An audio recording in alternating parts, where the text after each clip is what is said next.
Vadanappally panchayat ward 17-18 വികസന committee സംയുക്തമായി SSLC higher secondary പരീക്ഷകളിൽ ഉന്നത വിജയം നേടിയ വിദ്യാർത്ഥികളെ അനുമോദിക്കലും കരിയർ ഗൈഡൻസ് ക്ലാസും സംഘടിപ്പിച്ചു. ഫ്യൂച്ചർ ഫോക്കസ് 2026 എന്ന പേരിൽ വാടാനപ്പള്ളി റൗളത്തുൽ ഉലൂം തൗഫീഖിയ മദ്രസയിൽ വെച്ച് സിവിൽ എക്സൈസ് ഉദ്യോഗസ്ഥൻ അഫ്സൽ പരിപാടി ഉദ്ഘാടനം ചെയ്തു. Career psychologist Basith Alvi career guidance ക്ലാസിന് നേതൃത്വം നൽകി. വാർഡ് മെമ്പർമാരായ Noufal Valiyakath, Shareena Shaheer, SDPI Vadanappally panchayat committee secretary Suhail programme coordinator Faisal Puthiyaveettil, Fasna, Nisam എന്നിവർ സംസാരിച്ചു.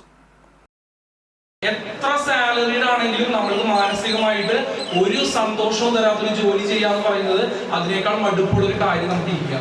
സാലറി കുറച്ച് കുറഞ്ഞാലും സംതൃപ്തി വളരെയധികം കൂടുതലൊരു ജോലിയാണ് നമ്മൾ ചെയ്യുന്നതെങ്കിൽ അതിന്റെ ഒരു സാറ്റിസ്ഫാക്ഷൻ ലെവൽ നമ്മൾ ജോലി ചെയ്യുകയാണെന്ന് പോലും തോന്നാത്ത രീതിയിൽ നമുക്ക് അങ്ങോട്ട് ജോലി ചെയ്യാനായിട്ട് സാധിക്കും. അപ്പോൾ കുട്ടികൾ, നിങ്ങളൊക്കെ ഭാഗ്യവാന്മാരാണ്. കാരണം നിങ്ങളുടെ കൂടെയുള്ള ഈ പറയുന്ന മുതിർന്ന ആളുകൾ നിങ്ങൾക്ക് വേണ്ടി കരിയർ ഗൈഡൻസ് ക്ലാസ് വെച്ചിരിക്കുന്നു.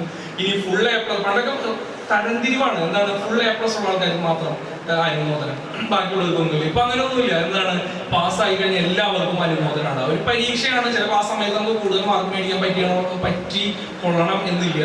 ഈ ഫുൾ A+ മേടിക്കുന്ന ആൾക്കാർ മാത്രമേ ജീവിതത്തിൽ വിജയിച്ചു പോകും എന്നുള്ളതൊക്കെ തെറ്റായ ധാരണയാണ്. ഓക്കെ, നമുക്ക് എപ്പോഴാണ് എവിടെ വെച്ചിട്ടാണ് നമുക്കൊരു തീപ്പൊരി നമ്മുടെ ഉള്ളിലേക്ക് വരുന്നത് എന്നൊന്നും നമുക്ക് പറയാനായിട്ട് സാധിക്കില്ല. നമുക്ക് പിന്നീട് കത്തിപ്പടർന്ന് നമുക്ക് നല്ല പൊസിഷനിലേക്കൊക്കെ എത്താനായിട്ട് സാധിക്കും.